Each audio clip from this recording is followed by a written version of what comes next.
Hi, I'm Stewart Spinks and welcome to episode 79 of my podcast, Beekeeping Short and Sweet.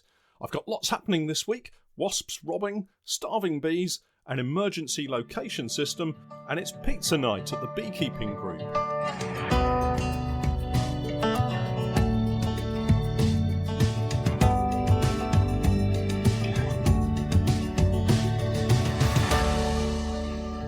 Beekeeping Short and Sweet, a beekeeping podcast for the inquisitive beekeeper with a short attention span. A beekeeper, in fact, just like me. I recently posted a 60-second video to my Patreon page showing some wasps raiding a very weak colony. So weak, in fact, that the bees could do nothing to prevent the robbing. The colony was in fact a drone-laying queen colony and was one that I'd decided to unite, but the wasps got in first and fast. Within a week of checking them, they were all but dead, and the wasps were on every frame, stripping it bare. The question then comes of what to do with the hive. I think I've mentioned before about leaving them, as removing it runs the risk of just having thousands of wasps suddenly finding themselves without a location to rob and moving on to the next unsuspecting colony in the apiary. So that's what I've done. I had the same situation in another apiary. The wasps do seem to have enjoyed a very good year this year. I suspect it was the very early start that we all benefited from. Anyway, at this other location I decided to shut the entrance and was going to remove the hive, but at the time was suffering from a rather sore back, so I left it in place. When I returned a week later, I found that the wasps were able to squeeze through the varroa mesh floor and get inside. They were amazingly small wasps, but even so, I was really surprised that they were able to get in. The open mesh floor was the pressed galvanised style of floor. I had decided to remove this colony from the apiary instead of leaving it because all of the other colonies were very strong and I don't think the wasps would have had any chance of getting in at all. And this is a good point to dwell on and mention, particularly for beginner beekeepers. There are lots of books out there giving advice, and even more so-called expert beekeepers giving even more advice, and sometimes it can be difficult to see the wood from the trees. But no two situations will be exactly the same, or at least very rarely the same, and making a decision as to what to do can seem quite confusing. The advice I would give is do nothing. Well, at least not to start with. If you're unsure about what to do, you should just pause and grab a drink. Have a sit down and think about what you're actually seeing. Take on board all the words of wisdom that you've read and the advice that you've been given, and set it against what you're actually seeing in your apiary, and then make a choice about the course of action you want to take and reason through why you're doing what you're doing. You won't always get it right, but at least you'll have had a good think about it and arrived at a reasoned decision. If it doesn't go to plan, add it to the growing list of things you've tried, save the experience for the next time you're confronted with a similar situation, and give something else a go. Still on the subject of wasps, I've decided I'm not going to use any wasp traps anymore.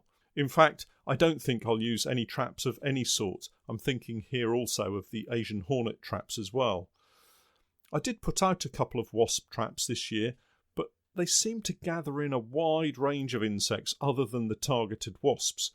It appears I'm killing a whole range of insects that really don't deserve to die, and as I've mentioned before, strong colonies don't suffer from wasp problems.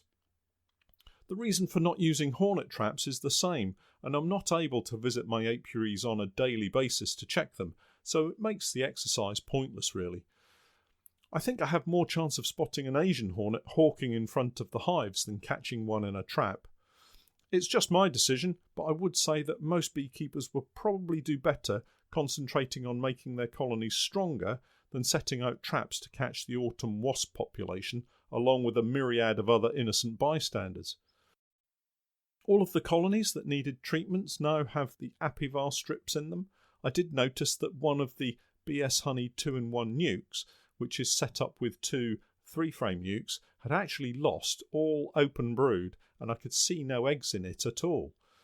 It was quite a surprise really, and although not terribly scientific, I suspect the apivar was to blame. Each side, that's each 3-frame nuke, had 1 strip of apivar in it and was fully loaded with eggs and brood last week. Yet this week, although full of bees, they appear to have stripped out all of the brood and eggs. It looks a lot like I've over-treated them with Mite-Away quick strips. It is only one of maybe 25 or 30 nukes to have reacted this way, but I thought it worth a mention. It'll be interesting to see how they stand at the next inspection and whether I can find the queens. Talking about nucleus colonies, I was surprised to find a couple were starving this week. They were strong 6-frame nukes with plenty of stores, lots of brood in all stages, and strong laying queens at last inspection, yet within the space of a week they appear to have eaten all of their stores. I did stop and watch for a while to see if they were in fact falling victim to robbing, but no, everything looked fine with them apart from the fact that they had become very hungry, it seems. It's an important point that might get missed, but while you're checking your bees and putting on treatments, it's well worth making a note of how much stores they have, particularly if you've removed all of the supers to extract honey. Apart from a couple of colonies, all of mine seem well provisioned thus far, particularly with pollen. I don't know if any of you out there have noticed the same, but the bees seem to have been very keen on collecting and storing pollen this season. I did add feeders to the colonies that were very light on nectar stores, and here again is an area where new beekeepers might fall foul of following the written word too closely. Many books and indeed many treatment instructions will tell you not to feed at the same time as using the treatments, as it interferes with the effectiveness of the treatments. That's all good advice, I'm sure, but if you don't feed because you're treating only to find out that the bees have starved over the 6-week treatment period, what's the point of treating in the first place? You can always go back and treat again another time, and any effect from the treatment will be better than nothing at all, but food stores have to be at the top of the list if you have a starving colony. Don't rigidly follow instructions without looking at your colonies and assessing each one individually. Just to clarify, I'm not saying don't follow the instructions, but what I am saying is just use your common sense when you're looking at the colony if you're preparing to put treatments on. Changing the subject slightly, here's some questions for you all. Do you have out apiaries? Do you ever inspect colonies either at home or at your out apiaries alone?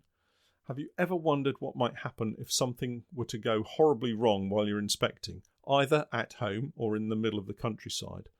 And what precautions have you put in place to alert someone should you need urgent help? As a bee farmer with multiple remote sites, I can find myself alone and hidden away from any form of help during most days of the week. So what would happen if I suddenly fell ill or had an accident and couldn't drive or walk? I think mostly, after about 24 hours, there may be a search party sent out. At least I'd like to think I'd be missed at home after that length of time. The reason I ask these questions is that I was checking out the World Wide Web the other day and found an interesting article about a mobile phone app that can lead people straight to you to within about a 10-metre square. It's called What3Words and is available to download for free. Once you have the app on your phone, it will work offline, so you could be in a remote area but still find your location, which you can then pass on to the emergency services. If you happen to have a mobile signal and you don't want to alert anyone other than home or your best mate, you can give them the location and they'll be able to come straight to you. In basic terms, it works by taking your location grid reference and converting it, wait for it, into 3 words. To me, it's far easier for me to tell someone 3 words than to try to read out a grid reference and have them go online and try to figure out where the hell I am. And it doesn't have to be used for emergencies. So for instance, I'm at Bee Tradex with my local beekeeping group and we arrange to meet at a specific location. We get separated and the car has been moved to another car park. I speak to another member of the group who also has What3Words, and he tells me the 3 words commented, phones, buzz. I plug this into my phone app. I can immediately see where the car is parked. On a more serious note, I could be at a remote apiary location and find myself getting injured to the point that I can't move or can't drive the truck and need help, or suffer a more serious problem that requires urgent medical assistance. It's not easy to accurately give a description of somewhere in a field near a big tree beside a river. However, if I tell them the 3 words tree top, spectacle, evolving, They can find my exact position quickly and easily. Just in case anyone decides to take a look, I don't have any apiaries at this location. I just picked somewhere randomly on the map.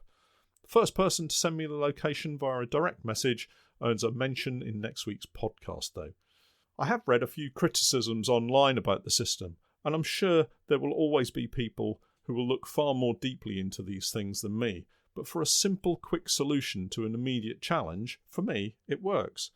I've told a few people close to me about the system and got them to download the app too. So now if I do run into any problems, I can contact them and hopefully they'll be able to find me without any problem.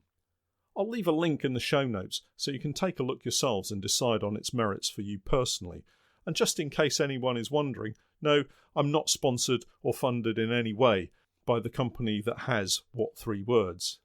Moving forwards, we're heading into some very autumnal days and nights now. Inspections will gradually draw to a close and we'll all be wondering what on earth to do with ourselves. Well, could I suggest that some of you might like to get out a microscope? It's not too late to grab some pollen samples too, especially if you're still inspecting colonies and spot some pollen being brought in. You could also check beneath the floor on the hive, especially if you have a concrete base, a slab or something. This of course is assuming that you're using open mesh floors. There's no point looking if you have solid floors. Remember, I can supply a wide range of microscopy equipment, a nice spread of microscopes to suit most pockets with prices starting at around £127 for a high-powered microscope. We also have all the accessories you could possibly need to have a fun and informative winter, checking out pollen and bee dissection under the microscope. I plan to spend some time checking out some of the pollen samples I've collected over this summer. I've recently seen plenty of ivy pollen going into the hives, so I'll grab a sample of that too and make up some slides on video to demonstrate the process again. Something I have been very aware of this season is the high number of drone-laying queens we've had. I've not known it to be quite this high before. If you're inspecting and find you have a drone-laying queen colony and need to remove the queen, please do hang on to her for me. I'm going to carry out a few dissections this winter and figured I might as well try and see if these drone-laying queens have actually mated. So if you have a colony and you're removing the queen rather than destroying her, could I ask you to pop her into a cage or a small tube or box and humanely dispatch her by putting her into the freezer? Drop me a message via the website and we can arrange for you to send the queen to me and I'll attempt to see if she's mated or not. I've not attempted this before, so it'll be interesting to see what I can find out, and of course I'll give you a mention on the video and send you some information and pictures of how I get on. I might have mentioned it before, but our small but perfectly formed beekeeping group, the Norwich and District Beekeeping Club, meets regularly each month with speakers and a variety of topics, not always beekeeping, but always of interest, and this week sees our summer social event, and this year it's a good one. We're having a pizza party at the local pub where we hold our meetings. Aptly called the Beehive, we're taking over the courtyard outside and I'm taking my pizza oven along to cook up a few pizzas for everyone. And no doubt the chat will be all about the season everybody's had and getting colonies ready for the winter. It's turned out to be more popular than I thought. We've had 30 people RSVP to say they're coming. I only hope they know what they've let themselves in for, as I can only cook 2 pizzas at a time in the pizza oven. It could be a late night. I will get someone to take some pictures and post them online. We have a Facebook group for the club and I'm working on a new website for us too. As if I didn't already have enough to do. But hey, I'm sure I'd only get bored if I wasn't as busy as I am. Well, that's it for today. It's a slightly shortened podcast this week as I have to dash off and make pizza dough. Don't forget to catch up with more of my beekeeping journey by checking out the continually growing content list on my Patreon page, and that's www.patreon.com/Norfolk Honey. I hope you have a great beekeeping week and thanks for hanging around until the end of the podcast. And remember, keep eating pizza. I'm Stewart Spinks and that was Beekeeping Short and Sweet.